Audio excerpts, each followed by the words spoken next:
a good friend, has been a good friend of mine for over 20 years. I want to say some words to you. Excuse me. You've probably heard these words before. I'm saying to you, we the people of the United States, in order to form a more perfect union, provide for the common defense, ensure domestic tranquility, promote the general welfare, and secure the blessings of liberty to ourselves and to our posterity. Do ordain and establish the Constitution of the United States of America. That is a contract that we have with the government. And when they wrote those beautiful words, they didn't apply to everybody. Today they apply to everyone. So when we talk about retirement security, that is to promote the general welfare. The people who built this country. The people, so you sit in, and your parents and your grandparents who made this country great. There was a contract. The bricklayers, the people provided the bricks so people can build those houses. The people who build airplanes and service airplanes.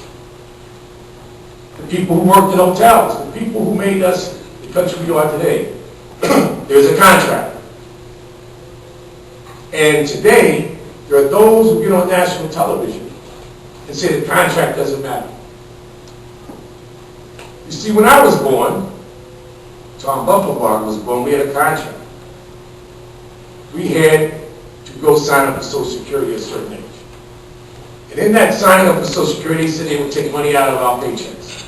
And the companies we worked for would match that money. And at age 62, when I got my Social Security out of my pockets, at age 62, when you get ready to retire, or age 65, you go to the Social Security office and sign up for Medicare. And somewhere where Charlie Pulis and I was sitting in the grant room in 1983, we're handling grievances. Charlie Pulis, a good friend of mine, on the grievance committee, and his lovely wife was here. They changed the rules. They said, well, you know what? It's no more 65. Certain 66, 67, 68. They changed the rules. Nobody asked me. I asked Charlie, did you vote on those rules? He said no. We talked to all our people. We didn't get a chance to vote on those rules changes. Like I said yesterday, if you make a contract with a bank, and somewhere along the line they changed the rules to make you pay more and pay longer, you'd be outraged. There was no outrage. We just went along. Maybe because we were young and we didn't think about it. And now they're talking about changing the rules again. People get on TV every day. They want to be president of the United States. Well, we can do away with Social Security. There is no money in Social Security. Chris from New Jersey said. Well, if you are lucky enough to have worked hard and have a pension and other income, then we're going to cut your Social Security. That's what he said. Another said, just do away with Social Security. The money's been stolen. Well, if they stole it, they got to put it back. And Marco Rubio said, if you are the same age as my mother, that's what he said, then you're okay. Everybody else, we're going to be in. These are the things that people get on television and say. And so it's our role, as the Alliance of Retired Americans, joining with other groups, is to protect retirement security. Protect your right to live a good life with dignity and respect. I come from a place, my father was he worked in a construction yard, providing cement and all the tools that were needed for people to build the buildings and the bridges and all that stuff. My mother was a seamstress, and they worked hard. Sometimes they took part-time jobs. But we had a house, a backyard, a car. We went on vacation once a year. We put 2 children through college. We would put a third through, but I was doing something else at the time. I won't tell you what that was. They lived the American dream. And then they retired on a small Social Security check and a pension check. The American dream. That bright vision, if you work hard, what they told you, if you work hard and do the right things and don't become a criminal, you will have the American dream. And that bright vision is no longer a bright vision for many in America today. It's a dim of the candle at the end of a tunnel. Many children are coming back home because they can't get jobs, they can't take care of their families. They're living on that pension check, on that Social Security check. Many parents who have lost their pensions. The children are coming home to take care of them, or they're sick, they're coming home to take care of them. Retirement security. But we have a contract with the government because we did what we were supposed to do. We worked hard, we did the right things, we joined our union, and we paid our dues. And the government has an obligation to protect us now, to take the money that we gave them to use it for us. As President Buffenbarger said, the money didn't just disappear. You didn't spend up all the money. They took the money. I'm not going to argue whether it was for good reasons or bad reasons. They took the money. They have an obligation to then put it back. And as President Buffenbarger said, I said yesterday, when the banks got in trouble, when AIG got in trouble, through no fault of yours, when Bank of America, Merrill Lynch, and all these corporations got in trouble with loans overseas and loans to some kind of securities that didn't have any value, they didn't come to us and say, could they spend our money? They didn't say, can we spend your tax dollars to bail these banks out? They took the money. And when they need the money for whatever purpose they deem necessary, they find it. So I would say to you, I submit to you, they have to find the money to pay for the Social Security benefits that they have promised the American people by paying into that fund. That is their obligation.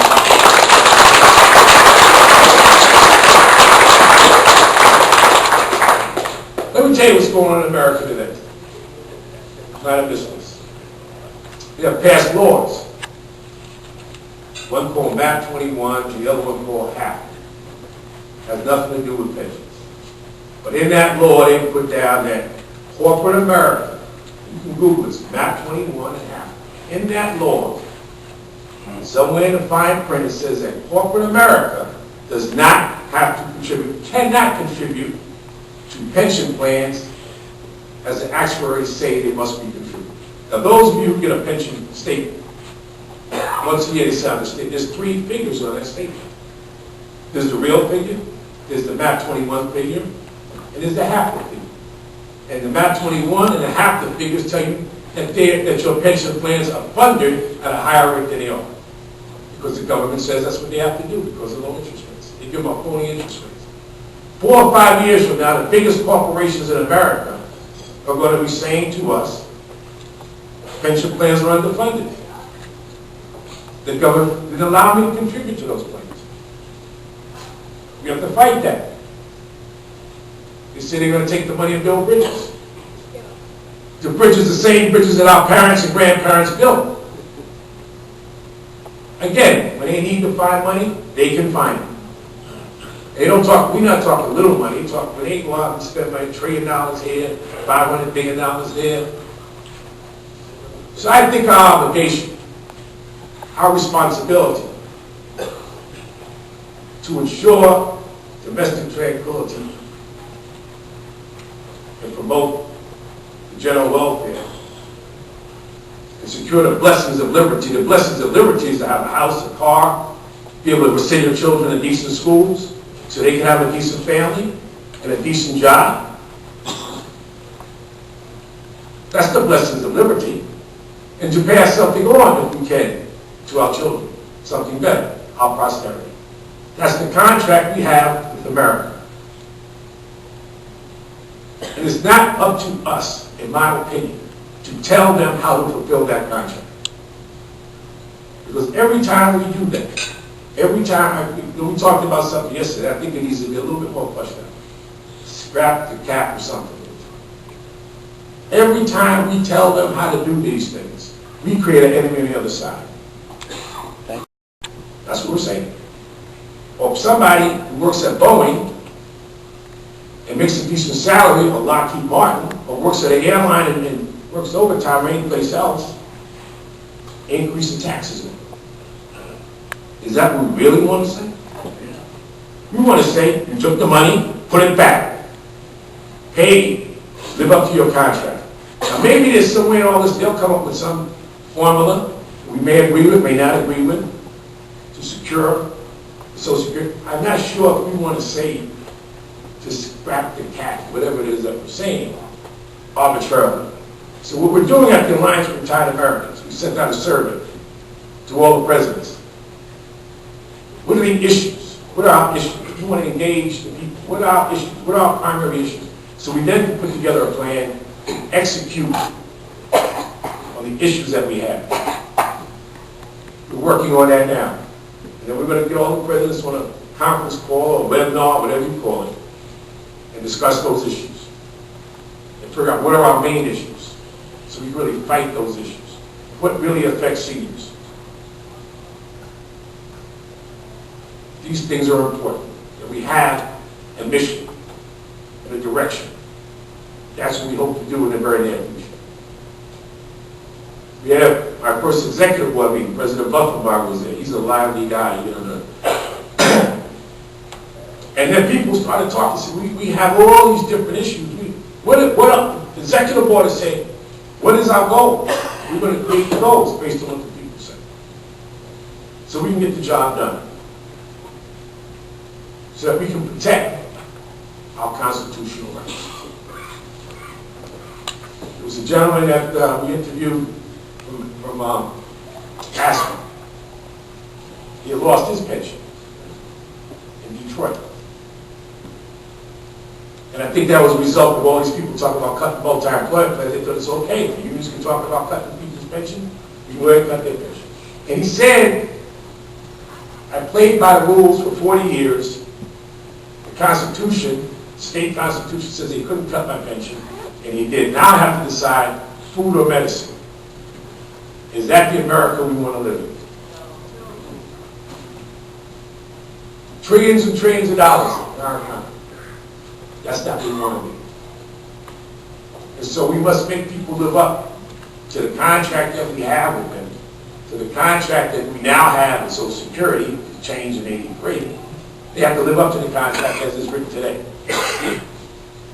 And they have to find the money.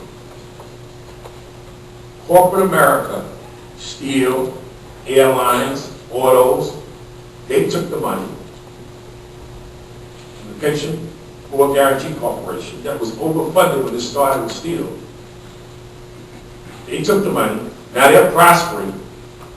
The obligations that they made, they passed on to the government. People think, well, they terminate people's pension plans and everybody goes home. No. The government then becomes responsible. If the PBGC doesn't pay, what happens to the people? They become more to the state. They go on state programs, and then the politicians can say, everybody's on some stuff. Yes, they're on this stuff because you're not fulfilling your contract. Because we paid for that. That wasn't that long ago when they had a Social Security holiday. I don't know if you remember that. They cut the Social Security contribution. Only for us, corporate America. And now they tell us they broke. There's something wrong. There's something definitely wrong. And we have not given up. We know how to fight. We lost the pensions on our U.S. Air. We're back 2 years later, we got their national pension. We will continue to fight. 50,000 airline workers. Pensions terminated. We went back and we fought. We got the pensions back. Our national pension. We fought because the issue is not about union people. The PBGC covers 44 million Americans. We must engage all those people. We must create alliances. We should join with other organizations. You must elect the right people to fight for us.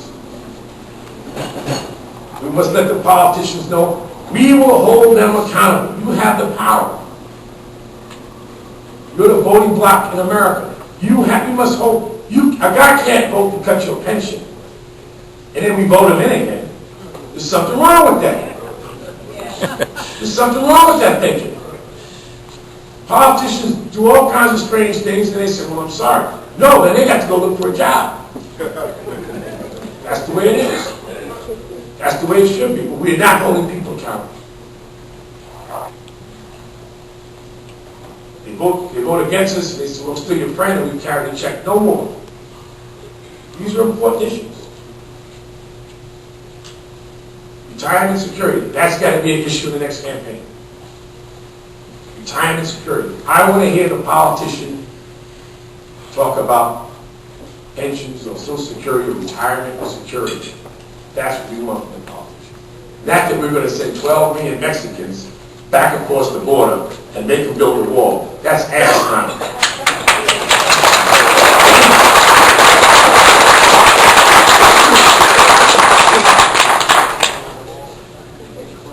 Not that it's okay to declare bankruptcy, as one of the has done 4 or 5 times, put people out of work, take their health insurance, but it's okay because that's what the law says. Is that what he's going to do as president? These are serious times.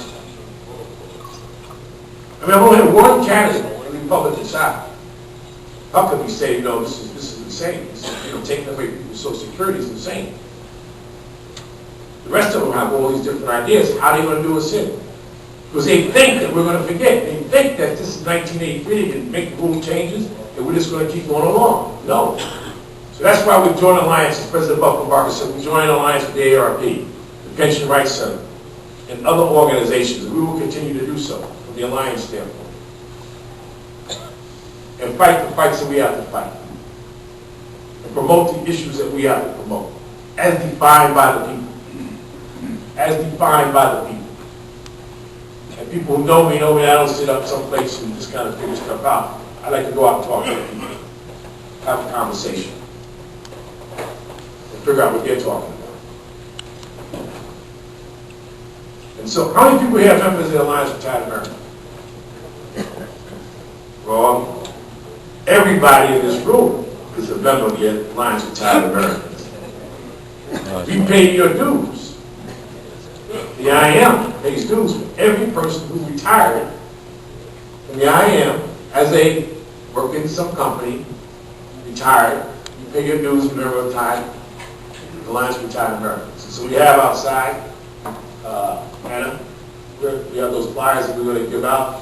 That's going to, you have the website, so you can go on the website and start getting involved. There are various areas. We want to strengthen our alliance with the state federations. We're going to be more involved with the state federations and local bodies, communities. We want to strengthen those relationships. We're going to put together a plan where we're not strong to become strong. We want us to be able to go into congressmen's offices with the state alliances in order to show our strength and our solidarity, to talk about our issues. And we will define the issues before you get there, to work with you. We want to have a collaboration. We want to engage 44 million Americans, young and old, because the young people are just as much affected by this. Because again, they're coming home. Either coming home because they can't make it, they're not leaving home, or because mom and dad are loyal. And we want to make sure that they have a good life, our prosperity, our future, our children. These are the things that we're going to be working on in the future. Now I want to go back a little bit, because President Barker spoke about Hillary Clinton. And I want to tell you how I know Hillary Clinton. In 2001, Senate-elect Hillary Clinton came to New York. And she didn't go to one of the fancy places in the airport. She came to what was known then as Hangar 12, OTWA hangar. It was raining, and rain was coming in, and they had buckets on the floor. She came to speak to those people, the most downtrodden people at that airport, and made commitments to those people. And I was fortunate enough to have been the General Vice President, so I met her and spoke to her. And she's been a friend to the Machinists Union, and a friend of mine personally since that time. Whenever I called on Secretary of Senate, he was there. And in 2007, when we drew the line in the sand, we said, all you politicians who want our vote, you must come to the Washington Mall and speak to the transportation workers. We had 10,000 people. We had planned this for like 2 years in advance. The only person that said they were coming was Kucinich. Kucinich, you put a microphone in front of Kucinich, he'll come, he'll travel to work. Now I'm getting worried because I got all these commitments, and I didn't promise the executive council we're going to have all these people and all these wonderful people, and Todd keeps asking me for a report. Don't worry about it, Tom, I got it covered. And I'm getting worried. And then we got a call from Hillary Clinton. She said, Robert, I'm sorry it took me so long to get back to you. I want you to know that I will be there to speak to the transportation workers. She said, do me a favor and do not release this for 3 weeks. No problem. Nobody was coming. There was nobody but Kucinich coming. 3 weeks came by, nothing happened. 4 weeks went by, and I got the call. She said, I'll be there. Barring a national disaster, I will be there, release it. Now once we released that Hillary Clinton was going to be there, then Biden showed up, Kerry showed up. I mean, we had so many politicians that day that they were going back to the Congress to vote, back to the House to vote, coming back to speak. We had a line that grew out there all afternoon. And that's just one instance. Hillary Clinton got the word to us, to the machinist shooting. When I was with Tom and I were in Iowa with him in 07. And I said, we were sitting down in the hotel lobby. And I said, Santa, could you come to W3 Training Center to speak to the local presidents? She said, when is that? I said, February. She said, well, you know, that's Super Tuesday. She says, if I can be there, I'll be there. And she couldn't make it. But she typed herself in line to speak to the local presidents and talk about their issues. There's never been a time since 2001 that I have personally not contacted the senator or senators up that she has not responded. And when she became Secretary of State, she still remained a friend of the Machinists Union and a friend of mine. Now the ARA or the AFL has not endorsed anyone that the executive board they want to endorse. Because we do not want to be the last ones endorsing. We want to let people know where we stand so that when they get elected, they remember who their friends were. Being last at something doesn't benefit us. We need to get out there, get prepared to fight, and do the vote. Now I talked to Bernie Sanders. I was sitting in his office. He said, well, what's the issue with the pension? He came with this small pension bill, which is a good bill. We're supporting it. It doesn't fix the problem. And the issue is, who is going to get elected? Who is the friend of the machinists? Who will be a friend of labor? I submit to you that over 14 years of friendship with Hillary Clinton, that she is the person. And that when the time comes, we need to stand with our candidate.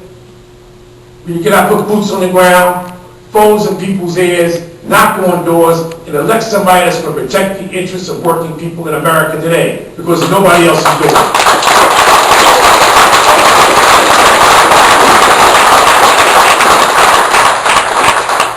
I know we have people here and around the country who may not want to support Hillary or maybe want to vote Republican, and that's your right. You vote for who you want to vote for. I'm just giving you my opinion of a person that I know personally, who I've worked with for the last 14 years, who helped us protect pensions for 50,000 people, who helped us do the work that we had to do, and has never let us down. And so when the time comes, I am hopeful that Secretary Clinton will be our candidate, will be our nominee, and I am prepared personally to go to work for her, because I don't see anybody else.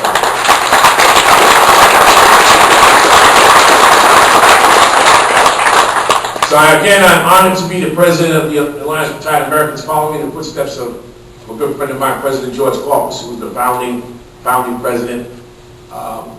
This is not a full-time thing. I'm just providing some direction and everything. I got a dog. I don't know if everybody knows I got a dog. I got to walk my dog in the morning. And I got to walk him at night. But in between that, we're going to get some things done. We're going to work hard. We're going to talk to people. We're going to engage people in conversation and figure out what is our issues, what positions do we want to take, what alliances we need to take, because our responsibility is pension protection or retirement security for the men and women who have built this country and for the protection of our children in the future. God bless you all. Thank you for the invitation, Mr. Gallo.